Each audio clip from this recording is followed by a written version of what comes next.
بسم الله الرحمن الرحيم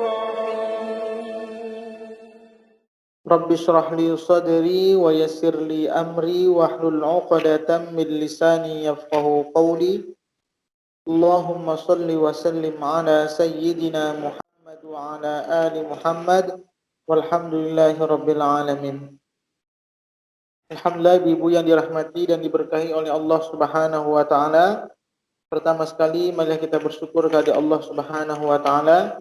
Alhamdulillah, hari ini Allah masih berikan kita nikmat iman, nikmat Islam, nikmat kesehatan dan kesempatan sehingga kita terus bisa berusaha untuk belajar Quran, memahami Quran dan berusaha mengamalkan Al-Quran di dalam kehidupan.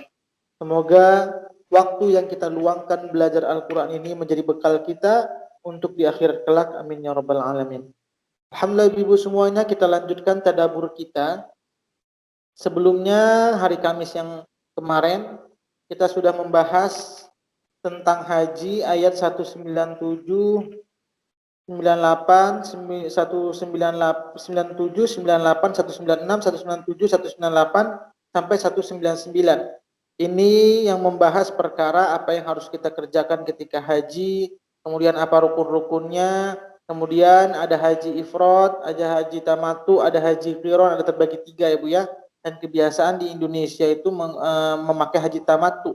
Tawaf berada di umroh dulu, setelah umroh kemudian kita melepas pakaian ihram, nanti ketika musim haji kita baru ketika haji baru kita pakai lagi. Kenapa? Karena saking jaraknya yang begitu panjang, takut kita tidak bisa menjaganya. Sehingga kalau kita mengerjakan haji tamattu, kita harus membayar al-hadyu, yaitu denda. Apa itu dendanya? Yaitu kalau kita mampu menyembelih seekor unta. Kalau tidak mampu, sapi. Kalau tidak mampu juga sapi, maka kambing. Kemudian kemarin juga kita sudah bahas hal-hal yang membatalkan, hal-hal yang dilarang ketika kita melaksanakan ibadah haji, rukun-rukunnya, apa saja sah-sahnya haji, kemarin kita sudah bahas, dan filenya juga sudah saya kirim ke ibu-ibu semuanya. Nah untuk kali ini ayat ke-200, ini adalah kebiasaan bangsa jahiliyah sebelum diwajibkannya haji. Apa kebiasaan mereka? Nah, ini kebiasaan mereka. Sebelumnya kita sudah dapatkan juga. Kebiasaan orang jahiliyah itu juga dijelaskan dalam ayat 189. Apa salah satu kebiasaannya ayat sebelumnya yang pernah kita tadabbur? Yas'alunaka 'anil ahillah qul hiya mawaqitu lin-nasi wal hajj wa laysal birru bi an ta'tul buyuta min zuhuriha walakinnal birra man ittaqa. Di ayat 198, 189. Ini salah satu kebiasaan orang jahiliyah ketika melaksanakan ibadah haji. Mereka bertanya kepadamu Muhammad tentang bulan sabit. Katakanlah itu adalah bulan penuju waktu manusia dalam ibadah haji. Dan bukanlah suatu kebajikan memasuki rumah dari atasnya, tetapi kebajikan orang bertakwa, masukilah rumah dari pintu-pintunya dan bertakwalah kepada Allah agar kamu beruntung. Ini salah satu kebiasaan bangsa jahiliyah sebelum diwajibkannya perintah haji. Dahulu haji masih sunnah Ibu ya. Nah, ketika turun ayat yang ini wa'atimul hajja di tahun 6 Hijriyah, maka diwajibkanlah perintah haji. Nah, sebelumnya apa kebiasaan orang jahiliyah ketika melaksanakan ibadah haji? Mereka itu selalu masuk dari atas pintu rumah. Ini kebiasaan pertama. Atau dari pintu belakang rumah. Kebiasaan yang kedua. Atau kebiasaan yang lainnya, keanehan berikutnya apa? Mereka membolongi dinding rumah dan masuk dari bolongan tersebut. Inilah kebiasaan orang jahiliyah. Maka arti jahiliyah itu bodoh ya Bu ya, jahil. Orang-orang yang bodoh. Sehingga apa? Kebiasaan kelakuan-kelakuannya juga sehari-harinya seakan-akan tidak sesuai dengan logika kita. Kemudian apalagi kebiasaan orang jahiliyah ketika mereka melaksanakan tawaf di Masjidil Haram, mereka itu membuka baju, nggak pakai selai benang pun. Kenapa ketika ditanya? Karena mereka takut baju yang mereka pakai ini pernah dipakai untuk berbuat dosa. Contoh sederhana, saya pakai baju seperti ini. Tiba-tiba saya berbohong kepada orang, berarti dia menganggap baju yang dipakai ini juga berdosa. Contoh saya pakai baju ini, kemudian mencuri, maka bukan orangnya saja yang berdosa, bajunya juga berdosa.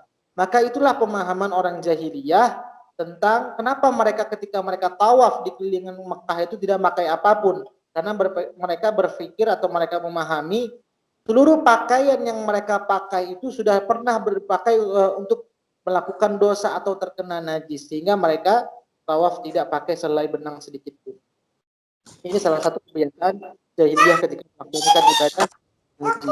Kemudian ayat 200 ini juga bahasannya tentang kebiasaan orang jahiliyah ketika melaksanakan ibadah haji. Kemarin kita sudah bahas, kemudian ditimbulkan lagi bagaimana kebiasaan orang jahiliyah. A'udzu billahi minasyaitonir rajim. Bismillahirrahmanirrahim. Fa idza qadaytum manasikakum fadhkurullaha kadzikrikum aba'akum aw ashadda dzikra faminan nasi man yaqulu rabbana atina fid dunya wa ma lahu fil akhirati min khalaq. Ayat ke-200. Apabila kamu telah menyelesaikan ibadah haji, maka berzikirlah kepada Allah. Jadi di sini Bu ya, apabila seorang hamba pulang dari melaksanakan ibadah haji, maka amalan apa yang diperintahkan oleh Allah Subhanahu wa taala ketika kita selesai melaksanakan ibadah haji, yaitu dengan kita selalu berzikir mengingat Allah Subhanahu wa taala.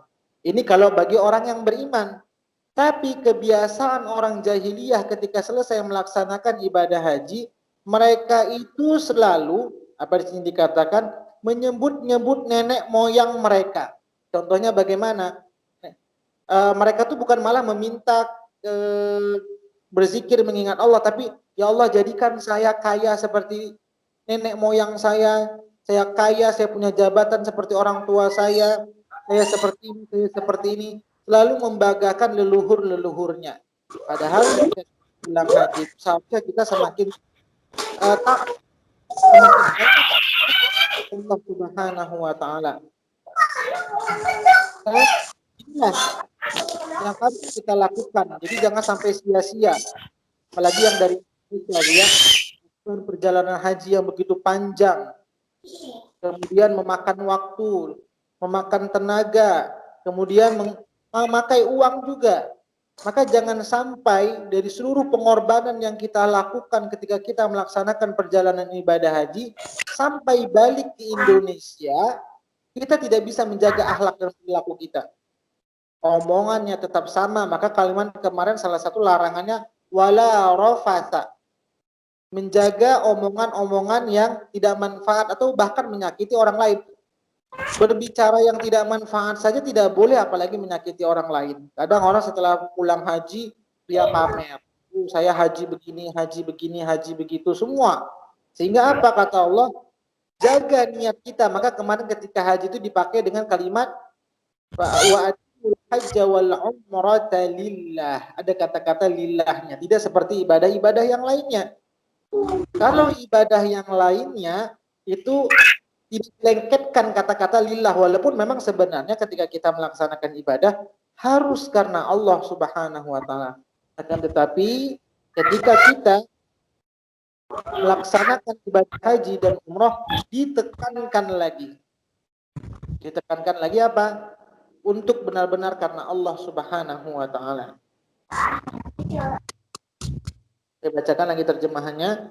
Apabila kamu telah menyelesaikan ibadah haji, maka berzikirlah kepada Allah sebagaimana kamu menyebut-nyebut nenek moyang kamu. Jadi orang jahiliyah disuruh mengganti untuk mengingat Allah sebagaimana dulu mereka menyebut-nyebut nenek moyang. Bahkan apa kata Quran? Au asyadzikr. Ini ada kata-kata asyadda. Bahkan berzikirlah lebih dari itu. Jadi bahkan berzikirlah lebih daripada itu. Kemudian dalam hal berzikir kepada Allah Subhanahu wa taala, apa makna dari zikir itu, Bu? Makna dari zikir itu sangat luas ya, Bu ya. Pertama, zikir itu bisa diartikan kalau bahasa Indonesia adalah mengingat. Berarti mengingat itu lawannya lupa. Dalam hal mengingat, Bisa kita katakan mengingat dari hati, bisa mengingat mengucapkan dari lisan. Jadi dalam hal mengingat kepada orang atau mengingat kepada sesuatu, paling tidak manusia itu terbagi dua dalam hal mengingat. Yang pertama melalui hatinya, rasa. Jika dirasakan dia ingat sesuatu. Ada juga orang ketika ingat itu dilafazkan dari lisannya. Maka dalam hal berzikir atau mengingat itu, Quran itu banyak, bukan sekedar makna zikir itu hanya mengingat Allah Subhanahu wa taala saja. Kata-kata zikir itu sangat luas sekali di Quran. Contoh ketika menggunakan redaksi mengingat Allah Subhanahu wa taala seperti ayat yang kita baca. Fa idza qadaitum manasikakum fadhkurullah. Kata-kata zikir didekatkan dengan Allah Subhanahu wa taala. Berarti makna zikir yang pertama adalah mengingat Allah Subhanahu wa taala. Kemudian bagaimana lagi wasilah kita bisa agar kita bisa mengingat Allah Subhanahu wa taala? Itu salah satunya wadhkurhum bi ayyamillah. Kata-kata hari juga digunakan dengan kata-kata zikir. Mungkin bisa kita lihat dalam surah Ibrahim ayat ke-5. Surah Ibrahim surah 14 ayat ke-5.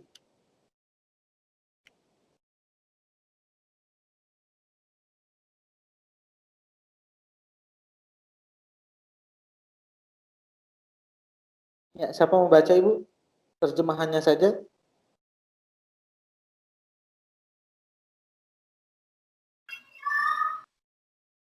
Saya baca, Saya. Ustaz.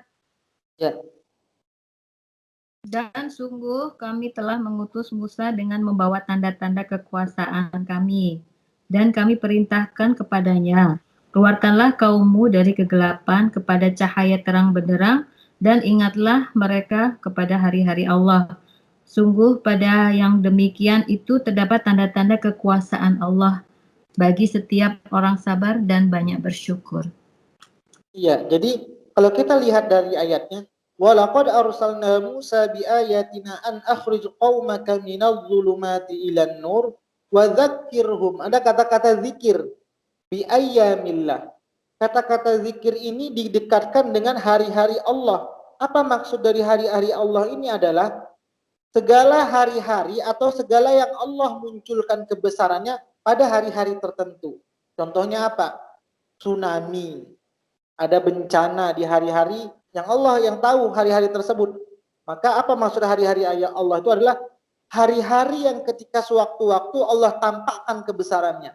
Maka ketika mungkin terjadi tsunami, gempa bumi, yang ada di alam ini bagaimana bisa mengantarkan kita mengingat Allah Subhanahu wa taala. Jadi kalau kita juga pulang dari melaksanakan ibadah haji, bukan sekedar berzikir itu subhanallah, subhanallah, alhamdulillah saja itu iya juga.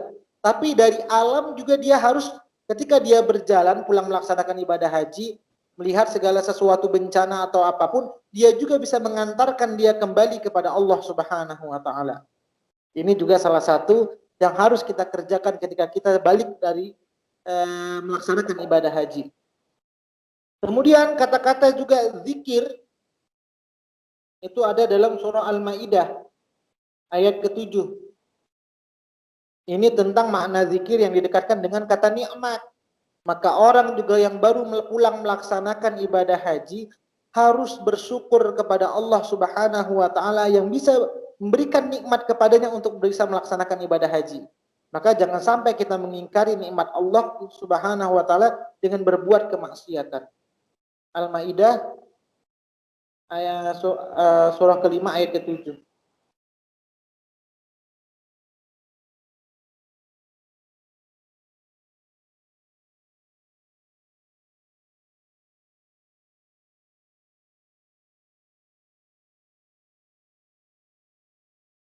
Dibaca, Ustaz. Ya, boleh Bu. Ini wazkuru nikmatullah. Ada kata-kata zikir dikatakan dengan nikmat. Boleh baca terjemahnya?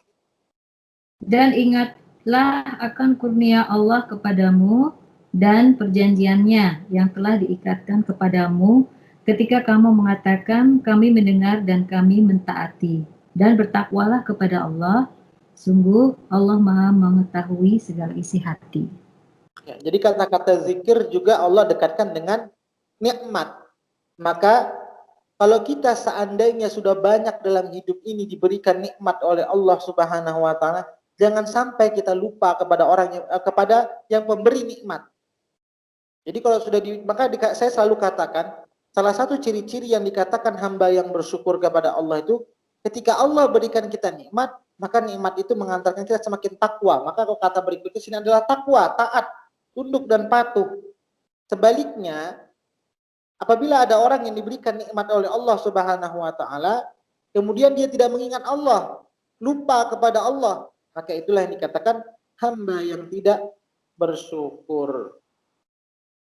Ini kata-kata nikmat, maka juga begitu ya Bu ya. Nanti kalau begitu kita pulang haji, Allah berikan kita bisa bertamu ke rumahnya, ke Baitullah, karena tidak semua orang bisa melaksanakan ibadah haji, maka ingatlah nikmat Allah Subhanahu wa taala yang begitu banyak sudah diberikan kepada kita.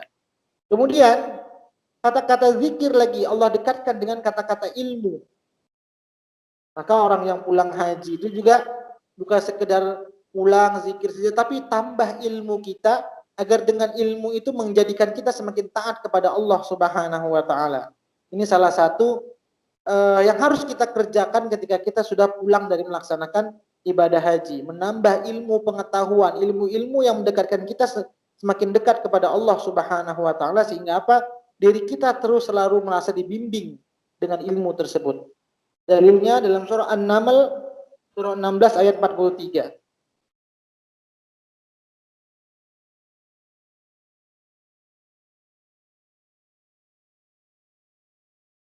Surah An-Nahl surah 16 ayat 43.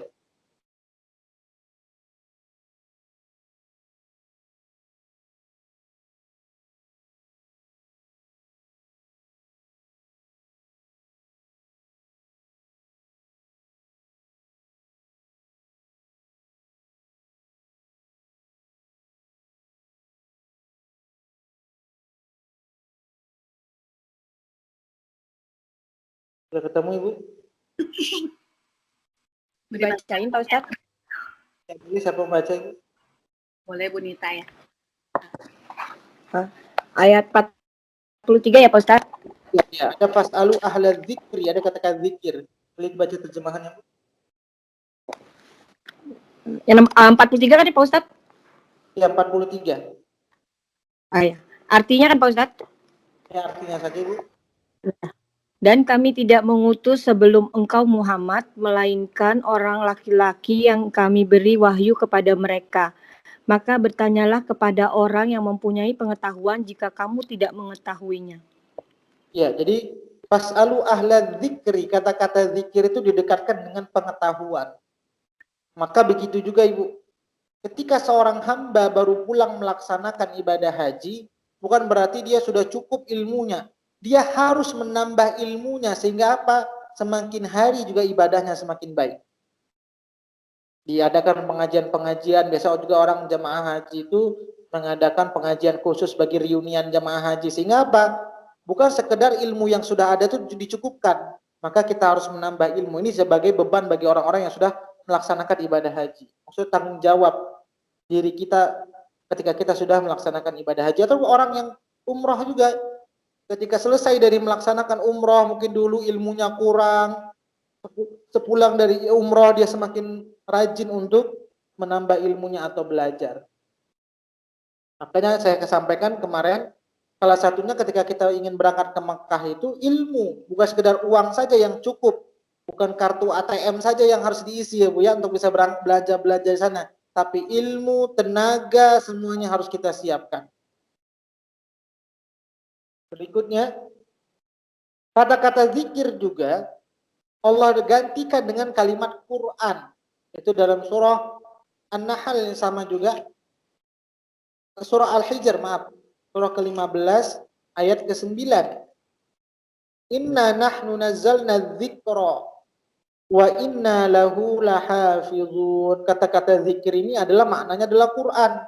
Maka begitu juga mungkin sebelum haji jarang baca Quran, nggak pernah mendalami Quran, maka setelah pulangnya dari haji lebih cinta lagi terhadap Quran. Kenapa? Karena Quran ini adalah kitab panduan agar kita selamat di dunia dan akhirat. Inilah salah satu yang harus kita persiapkan. Atau kalau seandainya kita balik dari melaksanakan ibadah haji, inilah salah satu yang harus kita persiapkan. Pertama tadi banyak mengingat Allah. Kemudian setelah banyak mengingat Allah, mengingat melihat dari bagaimana kekuasaan-kekuasaan Allah yang bisa mengantarkan kita, mungkin ada bencana, ini semua bersumber dari Allah Subhanahu wa taala. Kemudian mengingat nikmat Allah, tadi mengingat Allah nikmatnya, kemudian menambah ilmu, kemudian memperbanyak juga dekat dengan Al-Qur'an setelah kita pulang dari melaksanakan ibadah haji. Maka paling tidak apa pentingnya zikir dalam kehidupan kita? Ini dahulu sudah pernah saya sampaikan ke ibu-ibu semuanya, tapi saya ulang lagi. Yang pertama, pentingnya zikir dalam kehidupan kita yang menjadikan hati kita menjadi tenang. Ini pertama keutamaan dari zikir. Mungkin kita nggak perlu buka ayatnya lagi karena ini sudah pernah saya sampaikan. Yang pertama, hati kita menjadi tenang itu dijelaskan dalam surah Ar-Ra'd ayat 28. Kemudian yang kedua, bagi orang yang selalu berzikir kepada Allah Subhanahu wa taala, apa yang Allah berikan kepada orang tersebut yaitu ampunan dan pahala. Ini yang kedua. Kalau kita sering berzikir, dalilnya dalam surah Al-Ahzab ayat 35. Kemudian orang yang selalu mengingat Allah Subhanahu wa taala, maka sebaliknya Allah juga akan selalu ingat kepadanya. Dalilnya Al-Baqarah 152.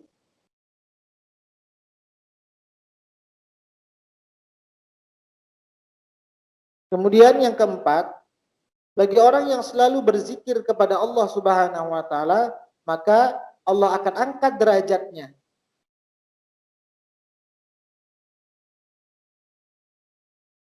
Dalilnya Ali Imran 190-191. Kemudian bagi orang yang selalu berzikir kepada Allah Subhanahu wa taala, maka Allah akan bimbing dia, orang tersebut, untuk bisa membedakan mana yang hak dan mana yang batil. Jadi kalau kita selalu berzikir, Allah akan bimbing kita untuk mengetahui mana yang baik dan mana yang buruk. Begitu juga baca Quran. Ketika semakin sering kita baca Quran, maka Allah akan bimbing kita agar mengetahui mana yang baik, mana yang buruk. Dalilnya dalam surah Al-A'raf ayat 201. Itulah tentang bagaimana keutamaan ketika kita mengingat Allah Subhanahu wa taala.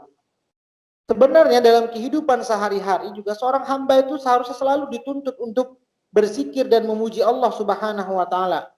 Contoh sederhana, ini yang di luar dari kemampuan manusia untuk menahannya. Contoh kalau seandainya seorang hamba itu kalau dia bersin. Contoh bersin itu dari bukan berdasar kemauan kita ya Bu ya. Datang tiba-tiba bersitu. Nah, apa yang kita ucapkan? Alhamdulillah. Memuji Allah. Mengingat Allah. Kemudian, ketika kita mendapat nikmat juga. Alhamdulillah. Melihat keindahan. Masya Allah atau apapun subhanallah. Ketika juga kita ditimpa musibah. Innalillah. Seharusnya dalam kehidupan seorang hari-hari, seorang hamba itu dalam kehidupannya seharusnya selalu diliputi dengan kalimat-kalimat Allah. Kenapa? Itulah tadi Bu ya. Karena memang seutuhnya kita ini milik Allah Subhanahu wa taala, dari lisan apapun yang kita perbuat semuanya adalah kembali kepada Allah Subhanahu wa taala. Nah, ini sepulang haji inilah yang harus kita kerjakan, yaitu dengan banyak mengingat Allah Subhanahu wa taala. Jangan kebiasaan seperti orang jahiliyah ketika pulang haji mereka selalu membangga-banggakan menyebut-nyebut nenek moyangnya. Nenek moyangnya seperti ini, jabatannya seperti ini, kaya seperti ini. Dan ini juga banyak. Terkadang orang banyak pulang haji kalau kita kaitkan dengan sekarang dengan menyombongkan diri. Saya ketika haji seperti ini, saya ketika haji seperti ini. Begini, banyak ceritanya. Sehingga dia seakan-akan lebih tinggi derajatnya dibandingkan orang yang tidak haji. Seperti itu Ibu ya. Maka kita harus menundukkan diri kita dengan selalu mengingat Allah Subhanahu wa taala. Ya. Mengapa orang ini sebenarnya yang dipanggil haji itu di Indonesia saja yang banyak ya dia penyambutan haji, karena memang ketika awal-awal dahulu Kenapa orang yang balik dari haji dipanggil Pak Haji atau Bu Hajah seperti itu, Bu ya? Ini sebenarnya tidak ada aturannya dalam agama. Tapi karena memang haji itu sangat jauh sekali perjalanannya. Kalau zaman sekarang beda dengan zaman dulu ya Bu ya. Zaman dahulu tuh kalau seandainya kita sudah berangkat haji, sudah siap-siap diri kita. Mungkin kita tidak balik lagi ke Indonesia karena saking jauhnya perjalanan dan kebiasaan orang dahulu, ulama-ulama terdahulu. Di samping kalau sekarang kan kalau berangkat haji pakai visa yang ada batas yang mungkin 40 hari, 2 bulan di sana. Kalau zaman dahulu itu tidak ada pakai visa. Orang itu ketika berangkat haji langsung di sana sekolah pergi mencari ulama untuk menuntut ilmu. Ini bedanya orang zaman dahulu dengan zaman sekarang. Sehingga apa? Mereka pulang udah sekian tahun, maka mereka untuk membedakan antara orang yang berilmu dengan yang tidak, yang menuntut ilmu ke Mekah, maka mereka diberi gelar haji. Inilah sejarahnya, Ibu. Tapi orang zaman sekarang kan tidak. Malah lebih banyak mungkin sampai di sana jalan-jalannya dibandingkan ibadahnya. Pulang-pulang pakai gelar haji. Itu sebenarnya sejarah kenapa pulang itu dipakai haji. Tapi kebiasaan dahulu itu tidak hilang sampai sekarang. Orang-orang yang pulang haji itu kenapa pakai gelar haji? Sebenarnya tidak mesti pakai gelar haji. Kenapa haji itu bagian dari rukun Islam? Contoh, Haji Zulfirman. Kalau kita sholat nggak mungkin sholat Zulfirman, puasa Zulfirman, kan sama-sama. Manggilnya di Rukun sana Islam. Ustadz, manggil yang Gimana? itu, yang manggil haji-haji itu kepada semua yang apa itu jamaah semua. Jadi Iya, yang contoh kalau di Mekah itu Ibu ya polisinya juga haji, haji seperti itu sering iya, dengar ya Bu ya. Iya, kalau di Mekah tuh polisi maksudnya haji itu maksudnya apa? Orang yang melaksanakan ibadah haji. Karena kita nggak tahu namanya, maka manggilnya haji. Itu polisinya. Haji seperti itu. Itu biasa polisi-polisi Mekah tuh manggilnya seperti itu. Kenapa? Karena memang mereka tidak tahu nama kita. Karena kita melaksanakan ibadah haji, maka dipanggilnya haji. Hanya dipanjangkan saya umrah haji. Ustadz. Haji itu adalah pelaku orang yang melaksanakan ibadah haji. Itu Yang maksudnya waktu mana umrah Ustadz, Kemana Ibu? waktu umrah itu dipanggil haji juga. Iya. Inilah sekarang memang tadi Bu ya, sebenarnya itu sudah jadi tradisi Bu. Karena memang dari awal dulu orang yang datang ke Mekah itu hanya dulu zaman dahulu jarang orang umroh. Pertama dulu mungkin pesawat tidak ada.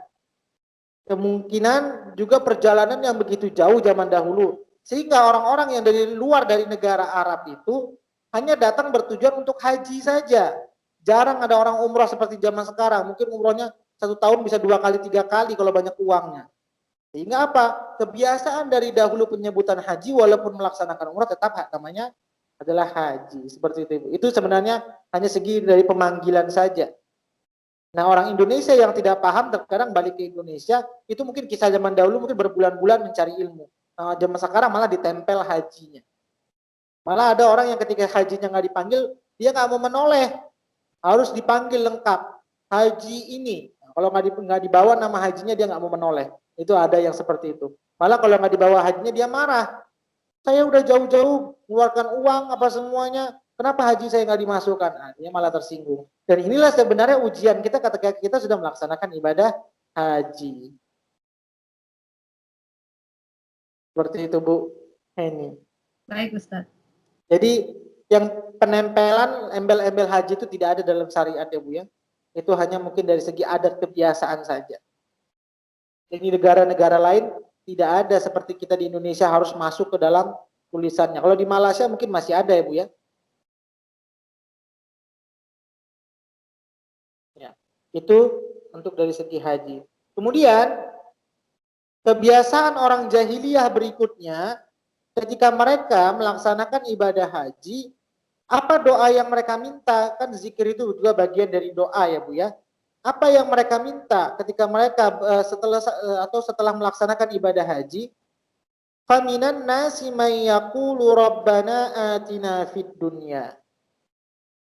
Maka di antara manusia ada yang berdoa, ya Tuhan kami, berilah kami kebaikan di dunia. Dia hanya minta perkara urusan dunia saja. Maka dalam hal berdoa, itu dilarang ya Bu, ketika kita minta, ketika berdoa hanya dunianya saja. Ya Allah berikan kami dunia, bagian dari dunia ini. Maka doa yang seperti itu dilarang.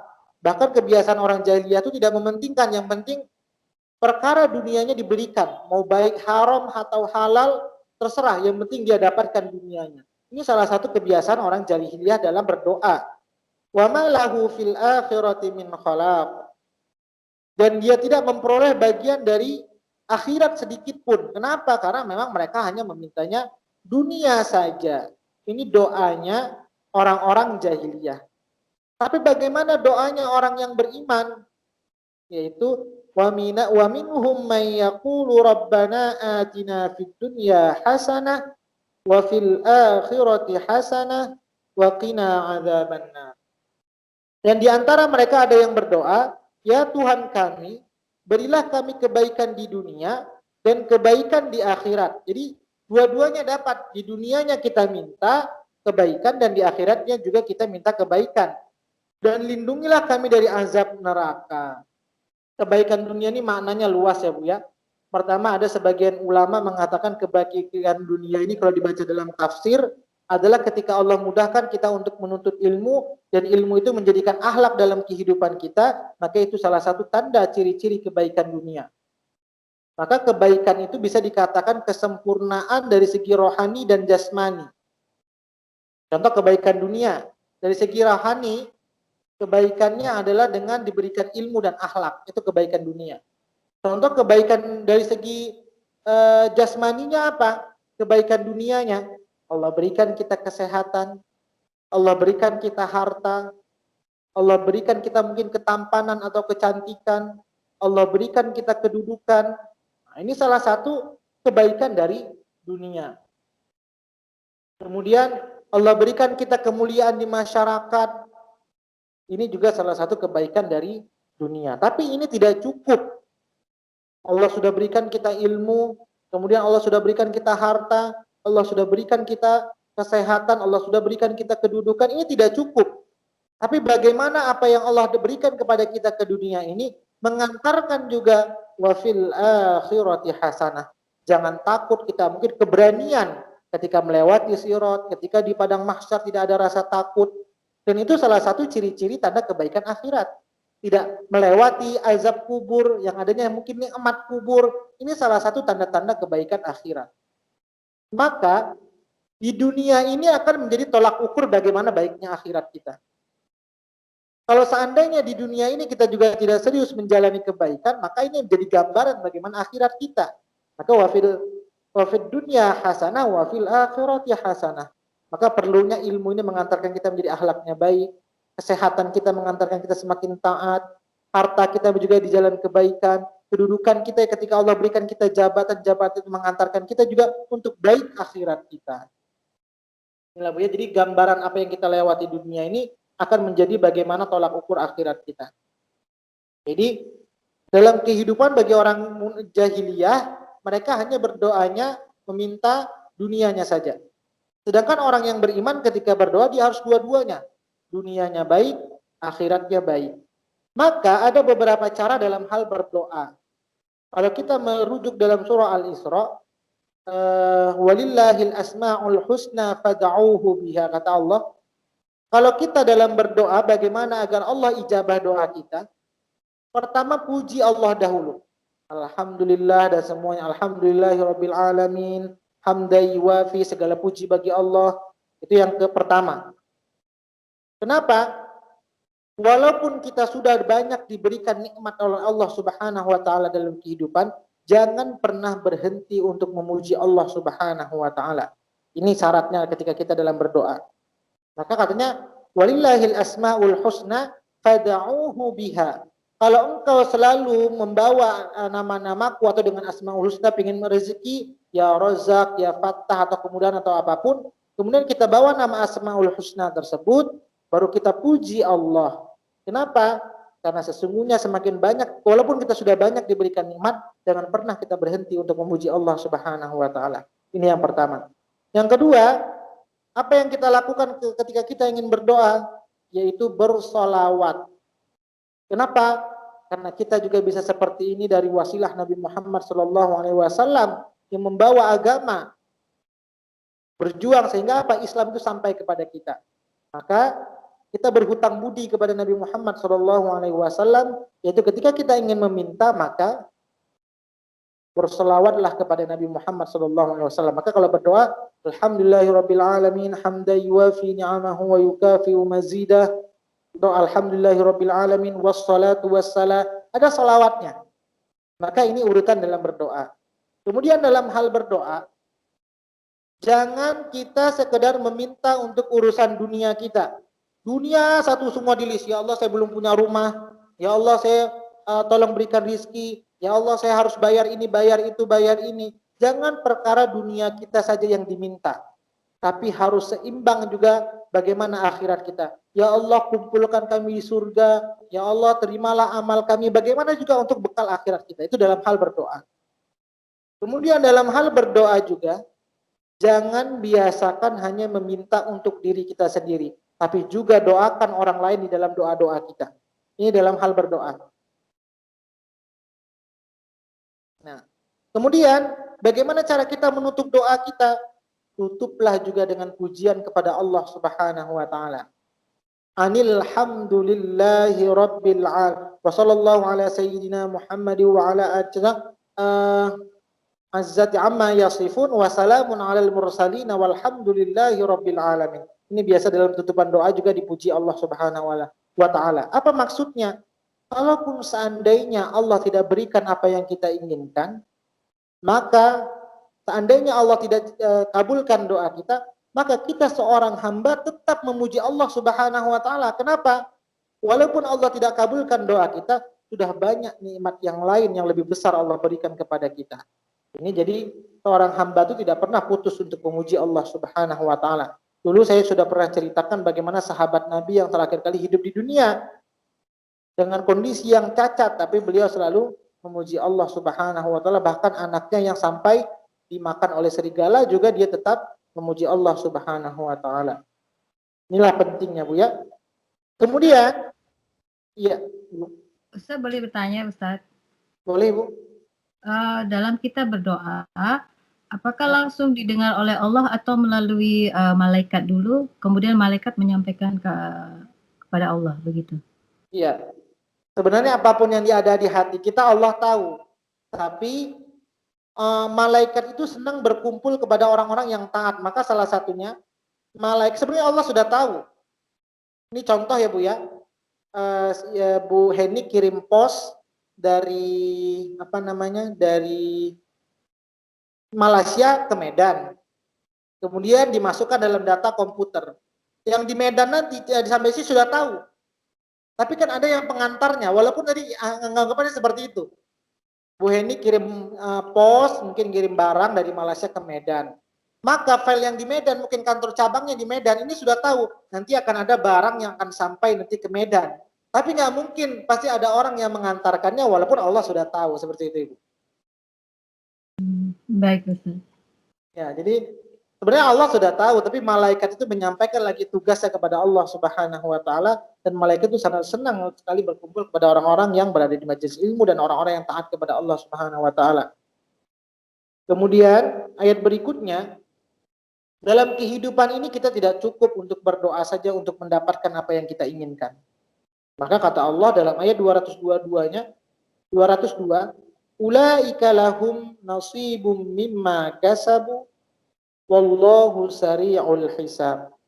Mereka itulah yang memperoleh bagian dari apa yang telah mereka kerjakan. Jadi selain kita berdoa, Allah itu akan memberikan, Allah akan itu memperoleh. Jadi kita itu akan memperoleh apa yang kita inginkan ketika kita mengerjakan. Jadi nggak cukup. Ketika kita berdoa, ya Allah saya pingin ini, tapi mereka nggak bekerja. Maka dikuatkan lagi dalam ayat 212-nya, Allah itu akan memberikan kepada seorang hamba itu sesuai dengan usahanya. Walaupun ada mungkin dari rezeki yang tidak terduga-duga, itu mungkin spesial ya Bu ya. Tapi kalau betul-betul seorang hamba itu ingin mendapatkan apa yang inginkannya, maka dia harus berusaha, tidak cukup dengan doa saja. Ini penguatan. Maka begitu juga orang yang sudah haji itu nggak cukup berdoa saja dia. Saya kan sudah haji. apa yang saya doakan nanti dikabulkan Allah, maka tidak, dia tetap berusaha. Bukan berarti ketika dia sudah haji apa yang dimintanya Allah kabulkan, tidak. Maka dia harus tetap berusaha. Ini adalah sebenarnya sanggahan-sanggahan kepada orang-orang jahiliyah ketika dahulu mereka melaksanakan ibadah haji. Kemudian ayat berikutnya, wadhkurullaha fi ayyamin ma'dudat, dan berzikirlah kepada Allah pada hari-hari yang telah ditentukan jumlahnya. Kemudian Bu, saya ingatkan lagi, dalam hal berzikir ini mengingat Allah atau apapun tidak terbatas oleh waktu, tidak terbatas oleh tempat. Kalau kita sholat harus ada waktunya. Kemudian lihat tempatnya juga mungkin. Dalam hal berzikir kepada Allah Subhanahu wa taala tidak melihat tempat dan tidak melihat waktu. Mana dalilnya ketika kita mengingat Allah itu tidak melihat tempat dan tidak melihat waktu? Dalam surat Ali Imran.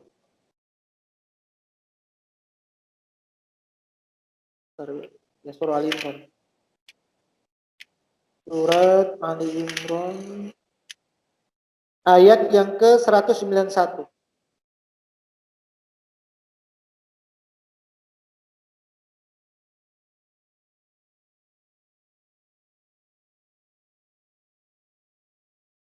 Siapa mau baca terjemahnya, Bu? 191. Ali Imran 191.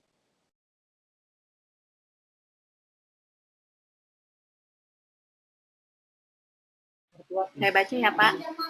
191 ya Pak. 191. Yaitu orang-orang yang mengingat Allah sambil berdiri, duduk, atau dalam keadaan berbaring, dan mereka memikirkan tentang penciptaan langit dan bumi. Seraya berkata, ya Tuhan kami, tidaklah Engkau menciptakan semua ini sia-sia. Maha suci Engkau, lindungilah kami daripada azab neraka. Nah, jadi dalam hal berzikir, tidak meski harus kita setelah sholat saja. Maka alladzina yadhkurunallah, yadhkurun, ingatlah Allah kapan saja? Ketika berdiri, ketika duduk, sambil berbaring, atau dalam kondisi apapun, maka kita tetap mengingat Allah Subhanahu wa taala. Selesai makan, alhamdulillahilladzi at'ama, atau setelah bangun tidur juga, alhamdulillahilladzi ba'dama amatana wa ilaihin nusyur. Selalu kita memuji Allah dalam setiap aktivitas kita. Ini Bu ya. Jadi dalam hal berzikir Allah kepada Allah tuh dalam kondisi apapun tidak terikat oleh waktu dan tempat. Sambil nyetir, keluar kamar mandi, setelah makan, mau makan, bangun tidur, semuanya tetap mengingat Allah Subhanahu wa taala. Kemudian ayat 203-nya. Wadhkurullaha fi ayyamin ma'dudat.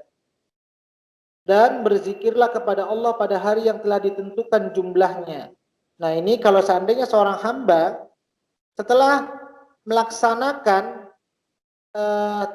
wukuf di Arafah, kemudian melontar jumroh semuanya, masuk nanti di hari raya, maka seorang hamba, bagi kita juga yang di Indonesia, kita dianjurkan untuk berzikir mengingat Allah Subhanahu wa taala sesuai dengan hari yang ditentukan. Apa itu maksudnya dalam ayat ini? Yaitu bertakbir setelah proses melaksanakan ibadah haji. Berapa hari-hari yang ditentukan tersebut? Yang pertama di hari tanggal 10-nya, hari raya Idul Adha-nya.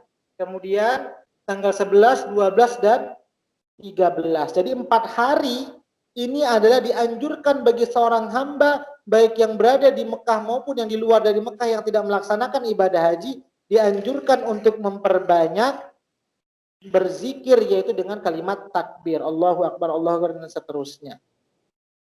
Jadi dengan jumlah hari yang sudah ditentukan. Faman ta'ajjala fi yaumaini fala itsma alaihi, dan barang siapa mempercepat meninggalkan Mina, jadi setelah 2 hari maka tidak dosa baginya. Jadi bagi orang yang buya karena semua bermalam, takut keluarnya bersama-samaan, sempit semuanya, maka mungkin ada yang 1 malam, ada yang 2 malam, ada yang 3 malam. Dan kalau seandainya yang lebih awal dia meninggalkan Mina, maka itu tidak berdosa baginya. Karena kalau semuanya keluar nanti jalan jadi sempit. Maka ada orang yang mungkin 1 malam, yang 2 malam, dan 3 malam. Itu tetap diperbolehkan dan tidak berdosa bagi orang yang lebih awal untuk keluarnya. Dan barang siapa yang mengakhirnya, tidak ada pula dosa baginya. Jadi ini masih rame nih, takut terlalu sempit di jalan, sehingga dia masih berzikir sambil menunggu yang lain sepi, dia keluarnya juga terakhir, maka juga tidak berdosa baginya. Limanit taqwa wattaqullaha wa'lamu annakum ilaihi tuhsyarun. Dan bertakwalah kepada Allah dan ketahuilah bahwa kamu akan dikumpulkannya. Jadi tadi dalam hal berdoa orang jahiliyah dia hanya meminta dunia. Orang kafir juga hanya meminta dunia. Kemudian orang beriman dalam hal berdoa dia harus meminta kebaikan dunia dan akhiratnya. Nah, baru yang ayat 204 ini adalah tata cara berdoa orang-orang munafik. Jadi orang munafik itu bagaimana cara berdoanya? Ayat 204 sampai 206 ini adalah tata cara berdoanya orang munafik. Jadi sekarang kita baca terjemahnya. Ayat 204. Wa minan nasi may yu'jibuka qawluhu fil hayatid dunya wa yushirullaha ala ma fi qalbi wa huwa aladul khisam. Dan di antara manusia ada yang pembicaranya tentang kehidupan dunia mengagumkan engkau Muhammad dan dia bersaksi kepada Allah mengenai isi hatinya. Padahal dia adalah penantang bagi yang paling keras. Juga banyak ketika orang melaksanakan ibadah haji bagi orang-orang yang munafik. Dia meminta kepada Allah Subhanahu wa taala, tetapi ketika dia sudah balik dia bertolak belakang dengan doa yang dimintanya. Kemudian kalau kita terjemahkan, ulama juga berbeda pendapat dengan kata-kata tawalla. Wa idza tawalla, tawalla ini juga bisa diartikan seorang pemimpin. Nah, jadi tawalla ini bisa diartikan pemimpin atau pemerintah. Jadi kalau seandainya diartikan pemerintah bagaimana? Ayat ke-200. Dan di antara manusia ada yang diangkat menjadi pemerintah atau orang yang bersaksi kemudian dia disumpah dengan atas nama Nabi Muhammad, dan ini tawalla ini terambil dari kata wali. Ini yang pernah dulu sempat heboh di Indonesia ya Bu ya, tentang kata-kata aulia.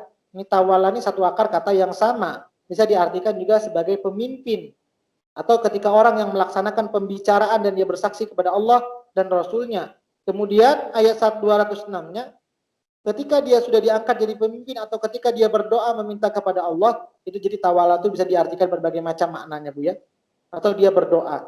Wa idza qila lahu taqillaha akhadhathu al-'izzatu bil itsmi fahasbuhu jahannam wa la bi'sal mihad.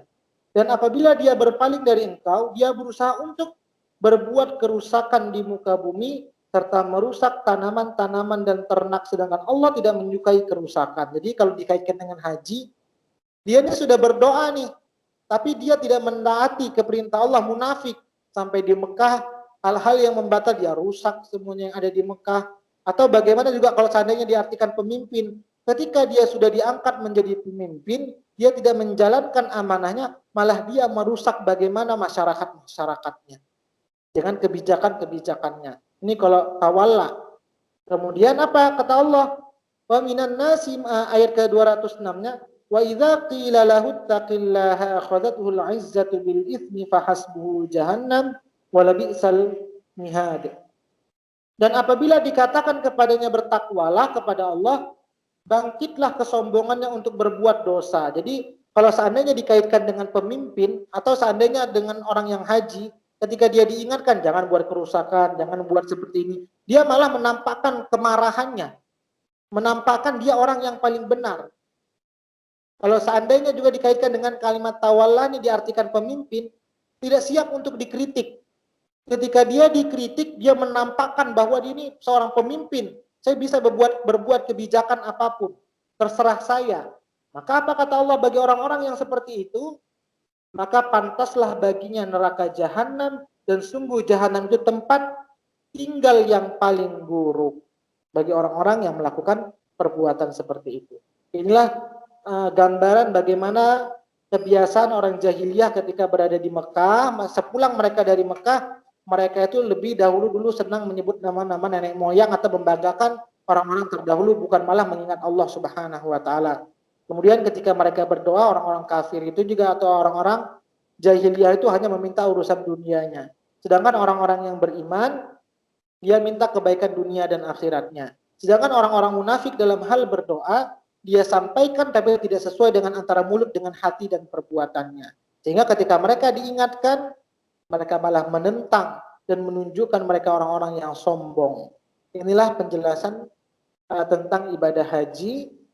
Sebelumnya kemarin kita membahas tentang penjelasan haji apa rukun dan sahnya, kemudian kalau seandainya kelanggar, ini harus kita bayar hadiyunya.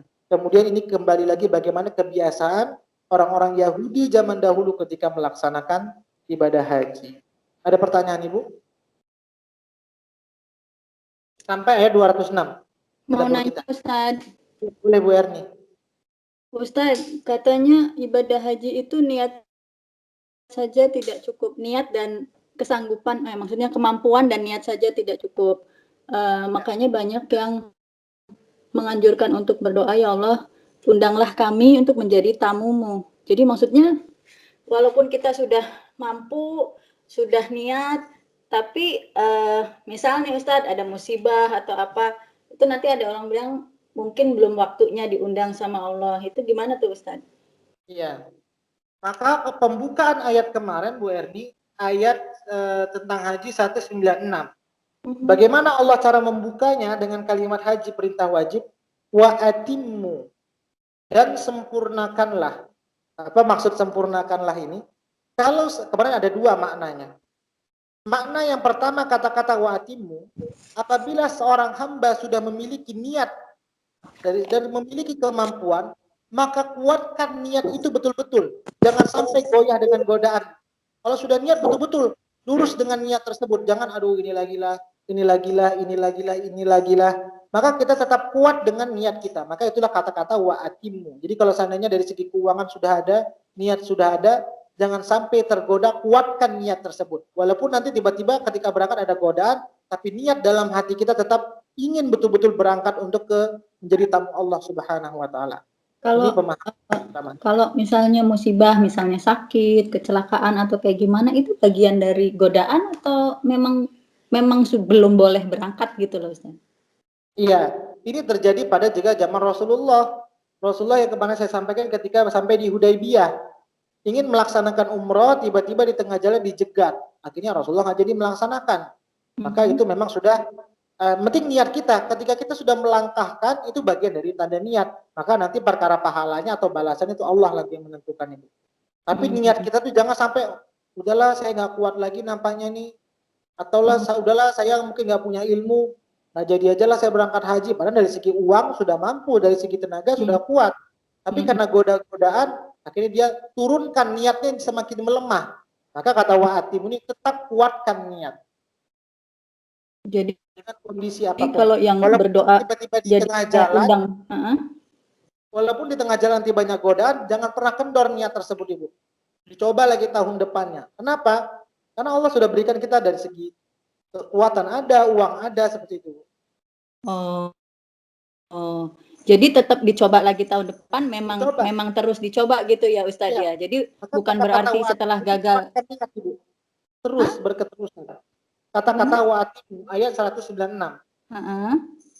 Jadi di situ maknanya adalah kuatkan niat kita, jangan pernah kendor dengan kondisi apapun. Iya Ustaz. Jadi kalau korelasi yang ada doa, ya Allah jadikan undang kami untuk menjadi tamu di rumahmu kayak gitu tuh bukan nggak korelasi dengan ini ya Ustaz. Jadi maksudnya tuh niat saja, kemampuan saja tuh nggak cukup, kalau belum diundang sama Allah gimana gitu. Iya, itu mungkin salah satu agar betul-betul diberikan kemudahan. Doa saja juga kalau tentang usaha pengen doa berangkat ke Mekah, tapi ilmunya nggak dicari, dan bagaimana untuk melaksanakan ibadah haji, kemudian nggak cari uang juga untuk perlengkapan berangkat, maka tidak cukup juga dengan doa. Maka mungkin itu salah satu doanya agar Allah berikan kita kemudahan untuk berangkatnya, tidak ada halangan atau apapun, Bu. Mungkin lebih ke sana. Oke. Makanya tadi kalimat doa itu tidak cukup, harus dibarengi dengan usaha ayat 202. Yang kamu inginkan itu sesuai dengan apa yang kamu kerjakan, kata Allah. Kalau yang dulu saya pernah dengar Ustadz, ada orang sudah mengumpulkan biaya untuk haji, tapi tiba-tiba dia datang ke rumah orang miskin, gimana ya Ustadz, terus biaya hajinya untuk ngasih makan gitu, jadi itu gimana ya Ustadz? Ya, kalau seandainya kondisinya seperti itu, dengan kondisi darurat, maka itu tidak masalah Ibu. Contoh yang kemarin saya sampaikan, mungkin kalau seandainya dia belum pernah melaksanakan ibadah haji dan ada yang lebih urgent lagi karena kondisinya darurat, kalau seandainya tidak ditolong ini nyawa bisa hilang, maka itu tidak masalah.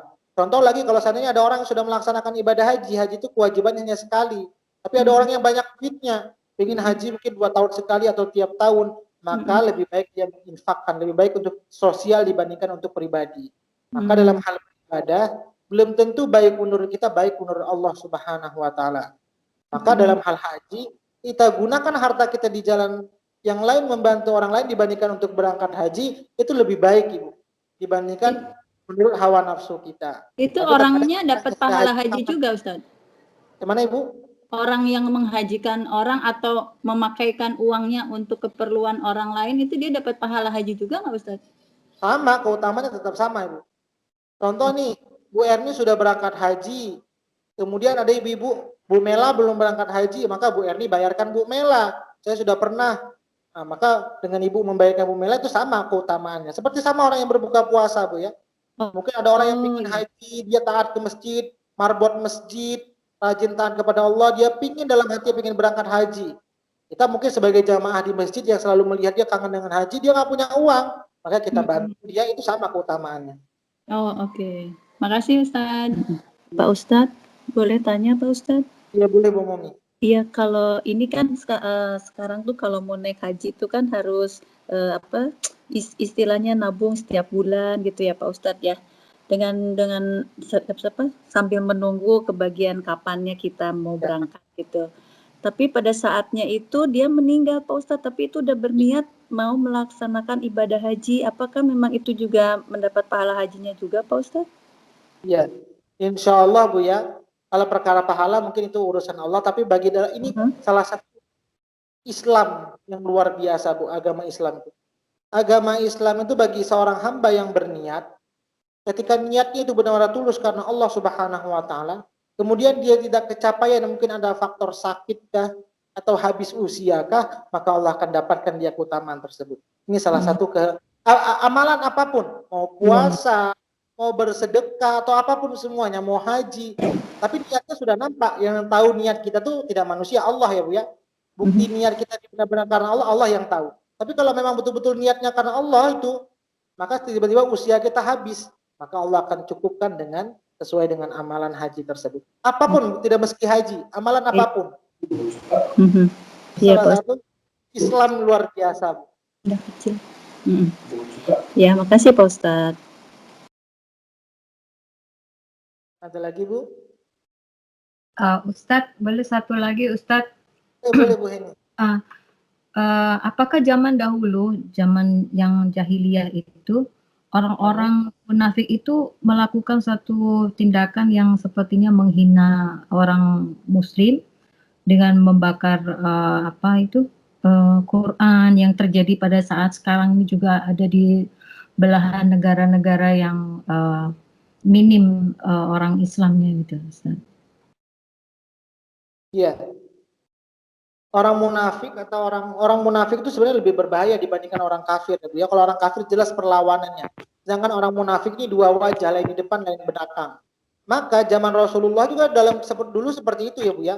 Karena memang lingkungan Makkah itu zaman dahulu masih banyak kafir. Sehingga tidak seperti sekarang dimasukkan wilayah namanya tanah haram, tidak boleh orang kafir masuk. Kalau zaman dahulu banyak orang-orang kafir itu masih di lingkungan daerah Makkah. Sehingga apa? Mereka terkadang banyak menjegat seperti Rasulullah tadi, dijegat di jalan. Atau sekarang juga sudah banyak yang muslim, tapi mereka sifatnya dalam dirinya munafik. Itu banyak juga, lain di depan, lain belakang. Maka seperti itu bagi orang-orang yang munafik, kalau kita lihat dalam ayat ini, balasannya apa? Fahasbuhu jahannam. Bagi mereka akan ditempatkan neraka jahanam untuk tinggal mereka. Seperti itu Bu Heni. Baik, jadi tidak ada yang dilakukan, mereka melakukan seperti yang saat ini terjadi, Ustaz, membakar Quran, membakar bendera yang bertuliskan lafaz Allah atau apa begitu, Ustaz. Jadi mereka itu, maksud saya itu, apakah mereka itu menyontoh pada zaman-zaman jahiliyah dulu begitu, Ustaz, yang mereka lakukan sekarang? Dalam kehidupan ini tidak meski menyontoh zaman jahiliyah dahulu Bu ya. Intinya dalam kehidupan ini ada kebaikan dan keburukan itu tidak bisa dipisahkan. Dan berbagai cara orang untuk melakukan keburukan. Yang intinya tidak suka dengan agama apapun. Kalau tidak suka orangnya dibasmi ketika mungkin ibadah. Atau tidak suka dengan kitabnya yang diapakan. Berbagai cara. Mungkin dari segi teknologi, mungkin sosial medianya diganggu. Jadi tidak meski dia bercermin kepada orang-orang jahiliyah dulu. Dalam kehidupan itu sudah diturunkan. Makanya ketika Nabi Adam alaihissalam diturunkan ke muka bumi, seharusnya umat manusia itu ingat, Nabi Adam itu bukan dia saja yang turun ke muka bumi, beserta musuh-musuhnya di surga yaitu iblis diturunkan juga ke muka bumi. Dan ini seharusnya yang harus kita ingat. Jadi Nabi Adam itu bukan Nabi Adam dengan Hawa saja yang diturunkan ke muka bumi, musuhnya juga turun ke muka bumi. Maka dalam kehidupan kita ini sebenarnya juga ada fa'alhamaha fujuraha wa taqwaha. Kebaikan dan keburukan itu selalu ada. Ini tidak meski dicontoh orang zaman jahiliyah. Jadi semenjak Nabi Adam diturunkan ke muka bumi juga ada yang menggoda manusia untuk melaksanakan keburukan. Seperti itu Bu Heni. Baik, Ustaz. Jadi orang-orang munafik itu sudah tentu balasannya adalah dalam haji kata-kata munafik juga didekatkan dengan kalimat fahasbuhu jahannam. Jadi Bu ya. Mana ayat yang tadi ya nih. Ini doa orang munafik didekatkan dengan ayat 206. Fahasbuhu jahannam wa labi'sal mihad. Kemudian kata-kata munafik yang sangat jelas sekali didekatkan dengan neraka jahannam itu dalam surat An-Nisa. An-Nisa ayat 145.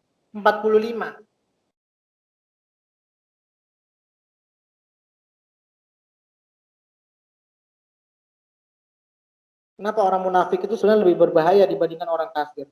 An-Nisa ayat 145. Innal munafiqina fid darkil asfal. Aspal ini sudah menjadi bahasa Indonesia ya Bu ya. Kalau orang Medan bilangnya aspal itu ya jalan di jalan raya itu aspal namanya. Aspal itu letaknya di atas atau di bawah? Di bawah ya, dia diinjak-injak. Mobil lewat apa semua sehingga posisinya paling bawah. Minan nar. Jadi aspal itu artinya di bawah. Tempat yang paling bawah. Walan tajidalahum nasira. Sesungguhnya orang-orang munafik itu ditempatkan pada tingkatan yang paling bawah dari neraka. Dan kamu tidak akan mendapat seorang penolong bagi mereka. Ini kata-kata orang munafik. Ini munafik itu lebih dahsyat lagi. Oke Bu, ada pertanyaan lagi? Kalau tidak ada mungkin ini ibu yang belum baca masih ada Bu Sofi. Bu Sofi ada di dalam. Kemudian Bu Imas tidak ada, Bu Sofi yang adanya. Kemudian Bu Isma, ada dua lagi yang belum baca. Kalau tidak ada pertanyaan, insya Allah nanti untuk Kamis depan, kemarin saya juga sudah cerita dengan Bu Else, dengan Bu Sersi. Bu Rina ada Ustaz. Mau ngaji. Mana Bu Sri? Bu Rina mau ngaji. Ya Bu Rina juga yang belum ngaji. Sekarang. Untuk Kamis depan, karena Kamis depan itu kan Bu, kita bertepatan dengan 27 Rajab Isra wal Mi'raj ya. Insya Allah tadi kemarin kita sudah bahas juga dengan Bu Elsa dengan Bu Sri. Insya Allah untuk Kamis depan kita pembahasannya Isra wal Mi'raj. Baru nanti Jumatnya kita lanjutkan tadaburnya ayat 207.